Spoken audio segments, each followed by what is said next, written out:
ખરાબ global સંકેતોએ બગાડ્યો બજારનો mood. Nifty 1% ઘટીને 22,600ના સ્તરની નીચે થયો બંધ। બેંક નિફ્ટીમાં પણ જોવા મળ્યો 350 પોઈન્ટનો ઘટાડો। મિડ કેપ અને સ્મોલ કેપ ઇન્ડેક્સ પણ ઘટાડા સાથે જ બંધ।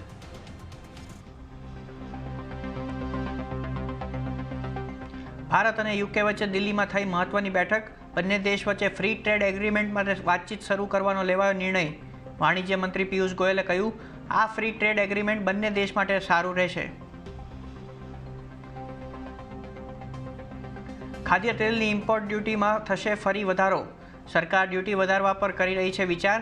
જો સંમતિ બનશે તો 6 મહિનામાં બીજી વખત વધી શકે છે ડ્યુટી। સપ્ટેમ્બર 2024માં વધી હતી 20% ઇમ્પોર્ટ ડ્યુટી।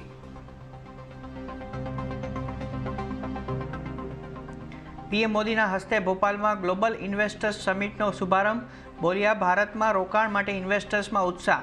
300થી વધારે ઉદ્યોગપતિઓ સમિટમાં હાજર। 50થી વધારે દેશોના પ્રતિનિધિઓ સામેલ।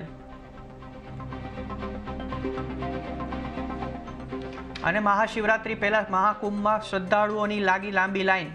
શ્રદ્ધાળુઓની સંખ્યા 22 કરોડને પાર। આજે અભિનેતા અક્ષય કુમારે પણ લગાવી આસ્થાની ડૂબકી।